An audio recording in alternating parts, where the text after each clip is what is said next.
Hello guys, today we got a customer laptop fix. Well, not necessarily fix, just a recovery attempt.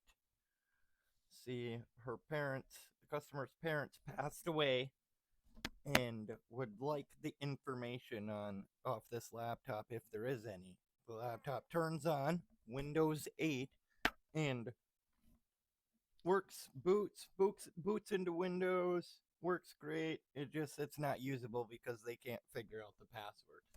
So today I'm gonna take the drive out and then I'm gonna plug it into my computer over here and see if we can get any information off of it, if there's anything salvageable. If not, whether there is or not, I'm gonna have to re-wipe the drive and reinstall Windows. So let's get to her. I already took the battery out and I'm gonna open her up and hit the power button and drain all the power. Hit it a few times and hold that power button down here. I'm doing it right there. Hold it down, hit it, and that's going to drain all the power out of or most of the power out of the motherboard. That way, less chance of anything breaking when we work on anything inside of it.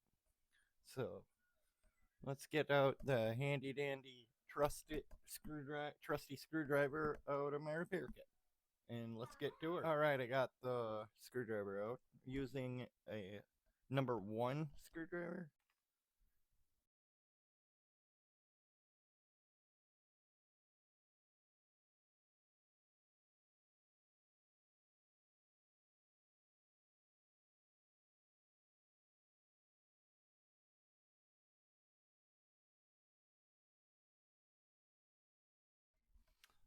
Okay, the tools I'm using to recover the information off this drive, what I'm going to be using is this SATA IDE reader that takes external power here. It takes 12 volts at 2 amps, so it's pretty heavy duty external power adapter.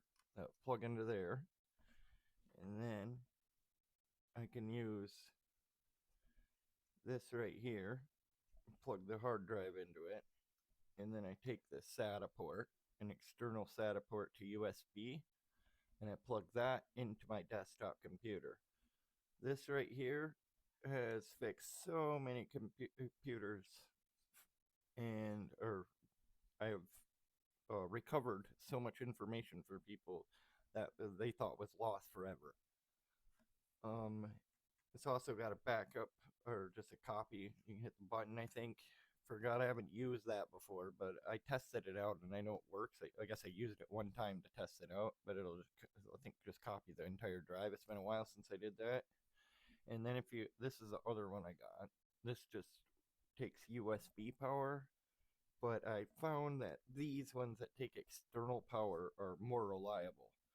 So let's get to it. I'll get it all set up and let's see what we can see if we can get any information off this laptop or this hard drive here. All right, so I'm all plugged in, guys. I got this connected to power. I haven't turned it on yet. The drive plugged into the SATA spot and the SATA cable going into my computer. So let's turn it on and see if we can get any information off this. I hear the drive detected, and she's ticking. Oh, sounds like we can restore these files.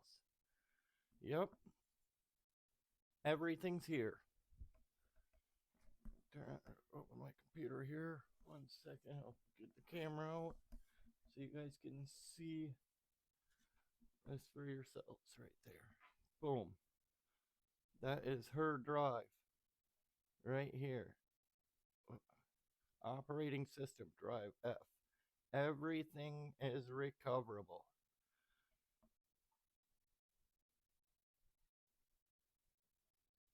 So let's wipe this or see if there's I'm just going to copy all this information here or everything in users, if there's any files, pictures, or anything like that, and copy it to an external drive and then wipe this computer and reinstall Windows. So she lucked out in saving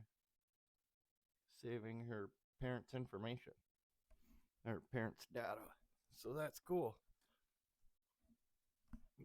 Like I said, I love this tool here. This thing has recovered so much data from people. So if they were locked out of locked out of the laptop and couldn't get anything in it, and now I just made whatever, especially if it was like valuable information or something they needed. But I got into it. It's kind of nice. All right, guys. I'm gonna copy this over then. Okay, so we got the laptop obviously back on the table, guys, and there's nothing of the sort valuable of information to keep. So customers just gonna have me go ahead and wipe it because there was no pictures on it, no videos went through, no media at all, just games that were downloaded. It looked like Facebook games. But got the hard drive back in. Just got to put the screws back in here. And then I'm going to, we do this right now. Check and see if I have a compatible stick of, what are we running here? Ooh, DDR3, 4 gigs of DDR3 RAM. I should have another 4 gigabyte stick. I will search through my collection and see if I have a compatible stick of RAM to put in this to upgrade the customer's memory, because they told me to go ahead and do that if I had one. And I got a bunch of old RAM out of old laptops. Make sure this goes in perfectly. And then push down. You hear that satisfying click. You know it's installed. So I'll be right back. Let's see if I got some DDR3 RAM that's compatible with this laptop. Okay, so looking through all my RAM, which is surprising, they're all DDR4 except for this one. This one is DDR3, but it's only 2 gigs. But that 2 gigs is better than nothing, because that's 50% more than what it already has in it. So this will be somewhat of an upgrade, better than nothing. Of course, it'll be running in single channel mode because it's not 2 4 gigabyte sticks. I'm going to check one more spot. See if I got a laptop that's got a stick in it. I don't think so, but it doesn't hurt to look, I guess. This is where I fast forward through this because I couldn't find anything bigger than a 2 gigabyte stick, guys. So I just went with this one and put it in. I also, you just seen me there cleaning the stick of RAM with a little bit of isopropyl because it had a little bit of red Sharpie marker on the ends of it where the connectors are. So I wanted to clean that off real good. This is a part where I thought I had one, but I gotta go to Microsoft, that website right there, and create a Windows 10 USB drive or media installation. And then plug it into there, that hub, and I'm creating it now. I've did this a million times. I should have one laying around, but I can't find it, so I'm overwriting the Windows 11 one I got. Turn the computer on. As soon as it turns on, I'm hitting F12 with the new media installation key plugged in.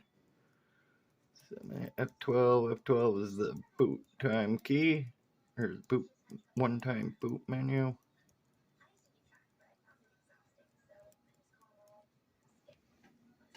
I thought I heard the computer turn on.